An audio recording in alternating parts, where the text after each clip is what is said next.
করলাম আমরা for site seeing. এখন বাজছে 3:35, মানে একটু আগে স্টার্ট করেছি 3:30। তো কোথায় কোথায় যাচ্ছি বলবো।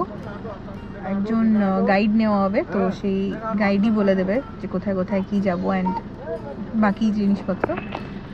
এখানে এত ভিড় এখন সোনাঝুরির হাটের ওই দিকটায়, জ্যামে আমরা দাঁড়িয়ে আছি। Hey guys, welcome back to my channel doctor Rusha ব্লগসকে অবশ্যই সাবস্ক্রাইব করবেন, এই ভিডিওটা পুরো দেখবেন। আর চলুন এবার সাইট সিইং এ যাওয়া যাক শান্তিনিকেতনের। সেকোর জায়গাটা আচ্ছা, স্বাধীনতলা গেটটা বছরে দুদিনই খোলা হয়।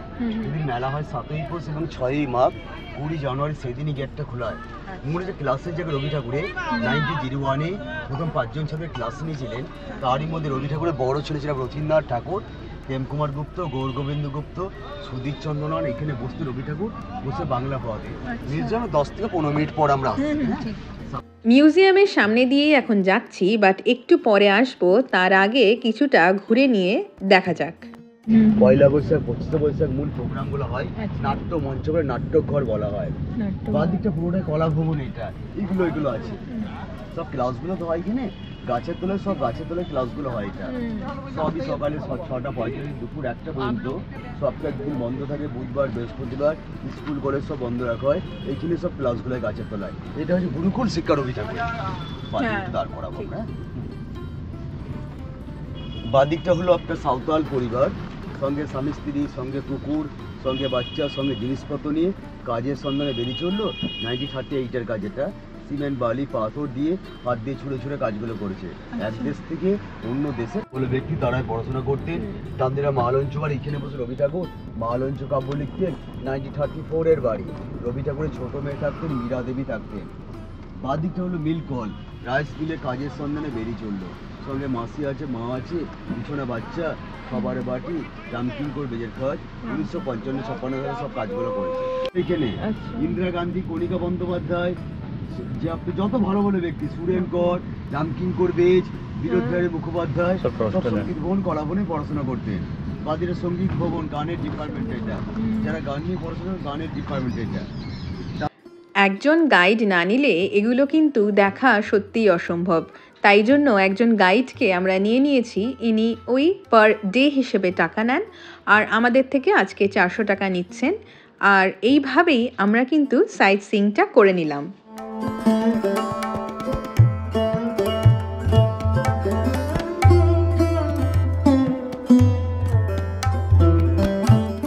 আমরা বেরিয়েছি অনেকটা দেরি করেই, 3:30-এর সময়। সকাল থেকে হলে আরও বেশি ঘোরা যেত অবশ্যই।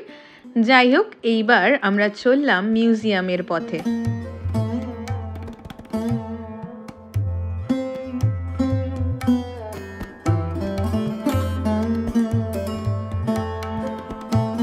এটা আমরা মিউজিয়ামে এসেছি এখন, বাট মিউজিয়ামের ভেতরে ছবি তোলা যাবে না, সো সেটা নেব না। বাট বাইরে থেকে বেশ সুন্দর।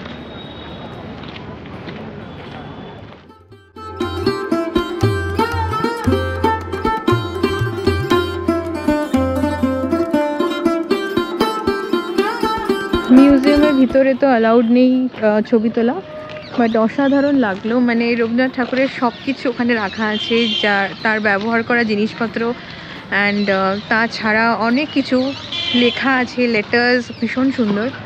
তো এইবার এখানে আরও অনেক জায়গা আছে, বাট সব বাড়িগুলোতে ঢুকতে দেওয়া হয় না। সো আমরা জাস্ট গার্ডেনটা ঘুরে নেক্সট যে স্পটসগুলো আছে সেগুলো দেখব। এই জায়গাটা ভীষণ সুন্দর, এখানে বেশ সুন্দর সুন্দর ছবি তোলা যাবে। মিউজিয়ামে গেলে ভেতরটা তো অবশ্যই দেখবেন, একদম যেন মিস করবেন না। ভাববেন না যে কি দেখব, একটা অসাধারণ এক্সপিরিয়েন্স হবে। অ্যান্ড তাছাড়া মিউজিয়ামের পেছন দিকটাও কিন্তু ভীষণ সুন্দর, আর এখানে কিন্তু আপনারা বসে কিছুটা সময় কাটাতে পারেন। আমরা এরপর তাড়াতাড়ি যাব আমাদের নেক্সট স্পট দেখতে।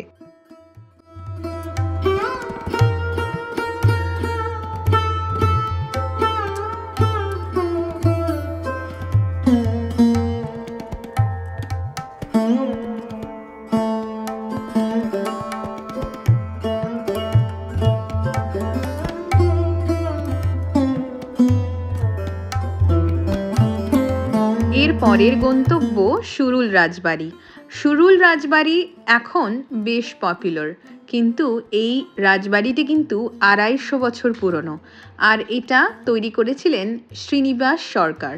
ওনাদের ওখানে দুটো রাজবাড়ি আছে, মানে রাজবাড়ি একটাই, পাশে একটা টেরাকোটা মন্দিরও আছে, যেটাকে অনেকে ছোট রাজবাড়িও বলে। তো সেই সুরুল রাজবাড়িতে এইবার আমরা চলেছি। সুরুল রাজবাড়ি একটু দূরে শান্তিনিকেতন থেকে, তো খুব বেশি দূরে নয়। আপনারা কিন্তু এলে টোটোতে করে এগুলোও অবশ্যই ঘুরবেন। সুরুল রাজবাড়িও কিন্তু বেশ লাগবে। আমরা কথা বলতে বলতে প্রায় সন্ধে নেমে এসেছে, আর সুরুল রাজবাড়িও প্রায় পৌঁছে গেছি। চলুন তাহলে আপনাদেরকে বোলপুরের একটি ভীষণ সুন্দর রাজবাড়ি এইবার দেখানো যাক। সুরুল রাজবাড়ি। কেউ কিন্তু বলে এই রাজবাড়ি 290 বছর পুরনো, কি জানি কোনটা ঠিক। যাই হোক, আমাদের এবার এই রাজবাড়িটা কিন্তু দেখতেই হবে। জমিদার বাড়িও বলা যায় বটে।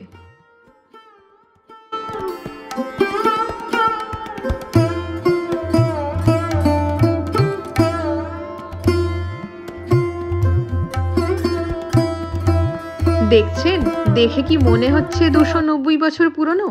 একেবারেই মনে হচ্ছে না। মনে হচ্ছে যেন এই মনে হয় 10 বছরে পা দিল। কি সুন্দরভাবে মেনটেন করা, তাই না?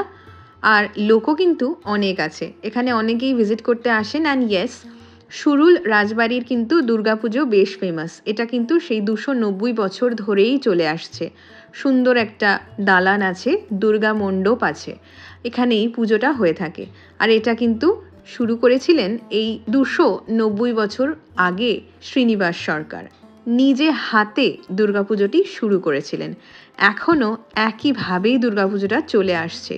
চলুন রাজবাড়িটা ঘুরে দেখা যাক। ভেতরে কিন্তু যাওয়া নিষেধ, বাইরের দালানটুকুই দেখা আমাদের।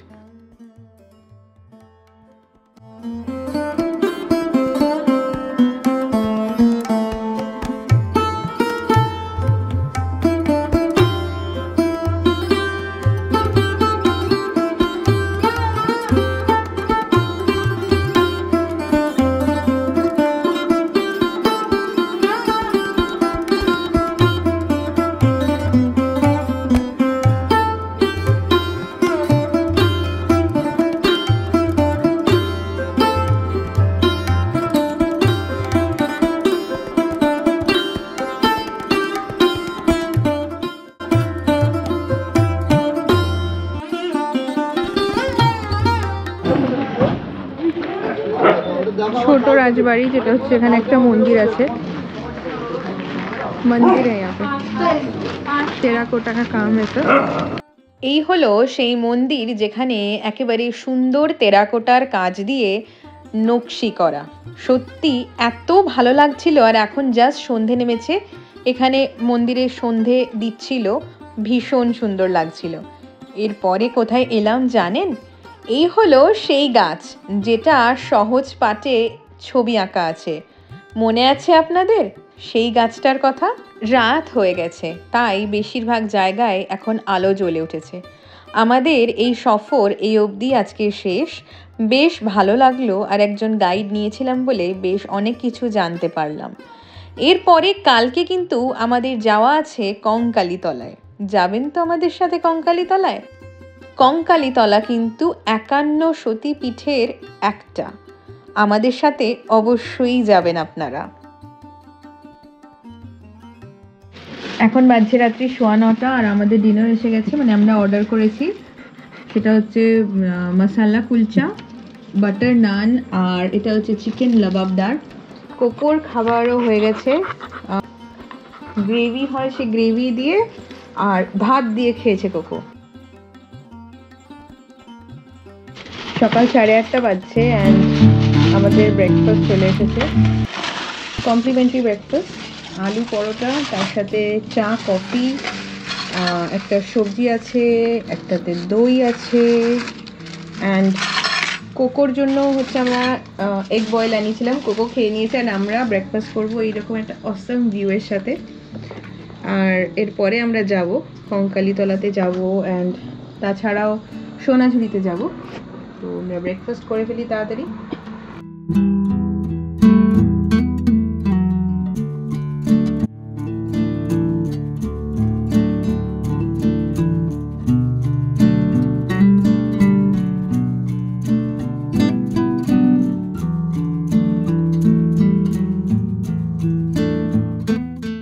যাচ্ছি এখন কঙ্কালীতলা পুজো দিতে, তারপরে যাব সোনাঝুরির হাটে। ব্যাস বলতে না বলতেই কিন্তু পৌঁছে গেলাম কঙ্কালীতলায়। আর একটুখানি ঢুকে পার্কিংয়ের জায়গা আছে, সেখানে পার্ক করে ডালা কিনে আমরা যাব পুজো দিতে। আপনাদেরকে অবশ্যই পুরোটা দেখাবো। পৌঁছে গেছি কঙ্কালীতলা। আমাদের গাড়িতে বাস 20 মিনিটস লাগলো ফ্রম সোনাঝুরির ওখান থেকে আমাদের 20 মিনিট লাগলো, মানে শান্তিনিকেতন থেকে তো আরও কমই লাগবে। তো পুজো দেবো আমরা, তো সব দেখাবো ডেফিনেটলি।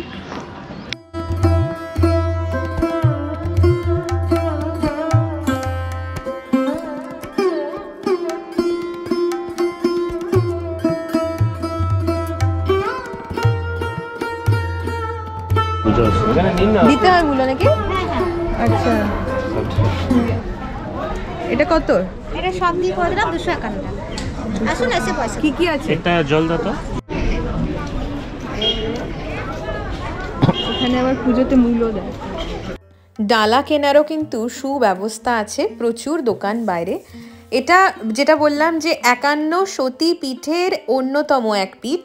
এখানে মা সতীর কাঁখাল পড়েছিল, মানে যেটা কোমরের অংশ, সেই কারণেই কঙ্কালীতলা নাম। আর এই কঙ্কালীতলায় আপনারা পুজো দেবেন অবশ্যই। বোলপুরে এলে কিন্তু অবশ্যই পুজো দিতে হবে। চলুন তাহলে আমরা যাই। অল্প লাইন আছে, খুব বেশি লাইন কিন্তু নেই, আর যেটা বেশ ভালো ব্যাপার।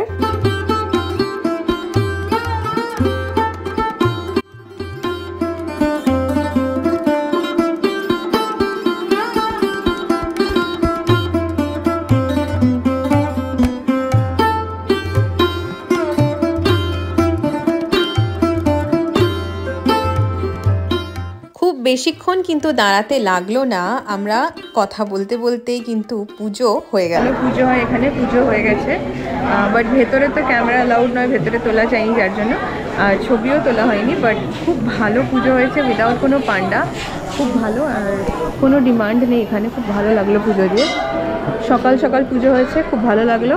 অ্যান্ড এবার আমরা একটু বসে তারপরে এখানে ভোগও পাওয়া যায়, আমি দেখাচ্ছি ভোগের কুপন কোথায় পাওয়া যায়। পাশেই ভোগের কুপন পাওয়া যায়।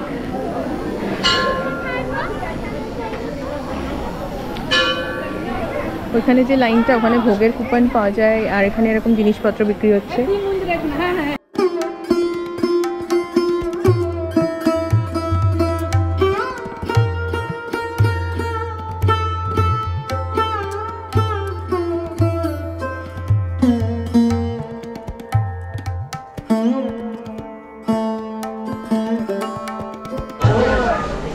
এখানে ভোগের কুপন 12:30 থেকে ভোগ। আর ভীষণ সুন্দর ভাইবটা, কুনালি পাকড়ো, ভাইবটা ভীষণ সুন্দর জায়গাটার, মানে শান্ত, পেছনে একতারা বাজছে, জাস্ট অসাধারণ। এখানে জিনিসপত্র বিক্রিও হচ্ছে, খুব সুন্দর। আপনারা চাইলে কিন্তু ভোগ খেয়ে যেতে পারেন, আমরা আর সেটা করলাম না, কারণ আমাদেরকে আজ সোনাঝুরি যেতে হবে, তাই জন্য এখান থেকে তাড়াতাড়ি ফিরবো, চেঞ্জ করবো, অ্যান্ড তারপরে আমরা সোনাঝুরি যাব। এখানে কিছুটা সময় কাটাতে ইচ্ছা করছে, কারণ জায়গাটা অসাধারণ। আর এখানে পুজো দিয়ে মনের শান্তি হয়েছে সত্যি, কারণ এখানে কোনো পান্ডা নেই, আর কোনো পুজোতে ডিমান্ড নেই যে এত টাকা দিতে হবে বা এরকম কিছু। এখন 11টা বাজছে, আমাদের পুজো টুজো তো হয়ে গেছে। জায়গাটা এতটাই শান্ত, নিরিবিলি, মানে এত সুন্দর যে এখান থেকে উঠতে ইচ্ছা করছে না। আর ঠান্ডা আছে এখানে বেশ ভালো, তো ওই জন্য বসে আছি আমরা, এত ভালো লাগছে।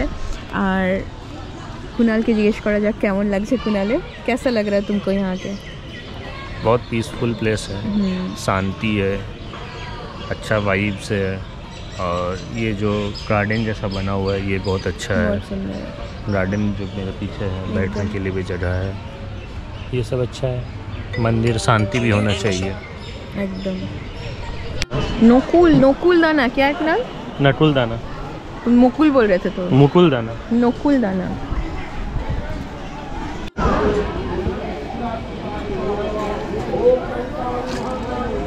এই কুণ্ডটাতে হচ্ছে সতী মায়ের কাঁখাল, মানে যেটা কোমর বলে, সেটা পড়েছিল, আর সেই জন্য এখানে একটা এরকম গর্ত হয়ে গেছিল, আর সেখানে জল ভরে এটা একটা কুণ্ড তৈরি হয়েছে। তো এটা ভীষণই বলা যেতে পারে ডিভাইন কুণ্ড, তো শান্তির জল, সেই জন্য এখানে পা ধোয়া বারণ এবং হাত দিয়ে সে করে যেগুলো, ওগুলো করা বারণ। একদম মন্দিরের পাশে এইটা হচ্ছে মন্দিরের গর্ভগৃহ, এই হচ্ছে মন্দিরের গর্ভগৃহ, আর এখান থেকে একদমই পাশে এটা, এখান দিয়ে আসে।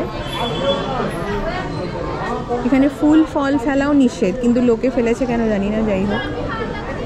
কঙ্কালীতলা ভিজিট করলে এটা শিব মন্দির, এটা অবশ্যই ভিজিট করবেন, একদম পাশেই। হ্যাঁ, দুটো আলাদা।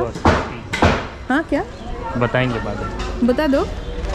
दोनों अलग अलग रथ हटिया है। शिव का हाट दूध में है और शक्ति মা সতীর আলাদা, শিব মন্দিরটা আলাদা, আর সতী মায়ের মন্দিরটা মানে যেটা কঙ্কালীতলা সেটা অবশ্যই আলাদা, একটু দূরে, ওই জন্য দূরে মানে সামনেই রাস্তাতে ঢোকার জায়গাতেই আছে।